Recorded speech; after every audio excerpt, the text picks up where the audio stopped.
सखिया गे गौरी पूजी है भोर नीत उठी को सिंदूर सपड़ी खोली कोनो। सखिया गे गौरी पूजी है भोर नीत उठी को सिंदूर सपड़ी खोली को ना।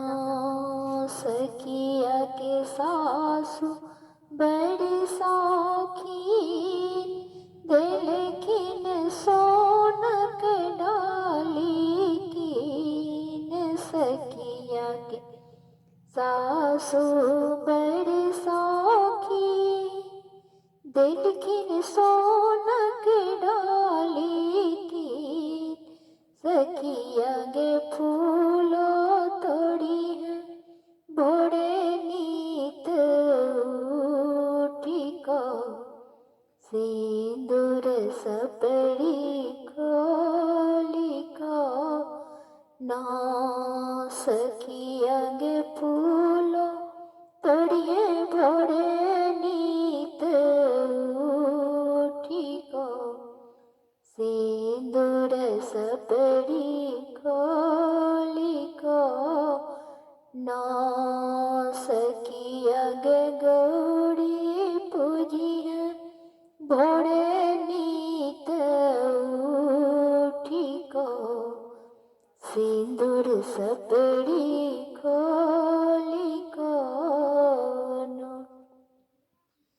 सखिया के गोतनी बड़ी सौखीन देलखिन सोनक सपड़ी कीन। सखिया के गोतनी बड़ी सौखीन देलखिन सोनक सपड़ी कीन।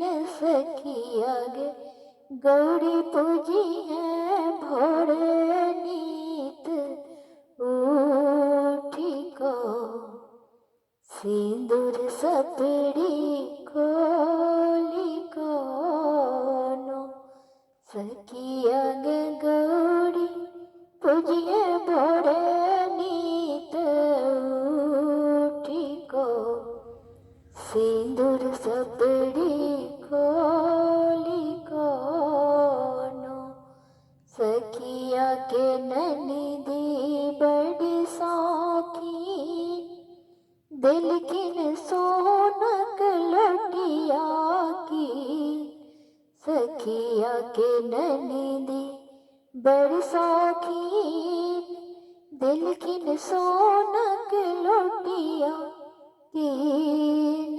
सखिया गे जालो बढ़िए भोरे नीत उठी को सिंदूर सपड़ी खोली को ना। सखिया गे गौरी पूजिए भोरे नीत उठी को सिंदूर सपड़ी खोली को ना। एकटा गौड़ गीत चले। यदि अहाँ सबके नीक लागे तो हमर मिथिला परंपरा चैनल के लाइक शेयर और सब्सक्राइब करब। सुनबाक लेल धन्यवाद। जय मिथिला जय मैथिली।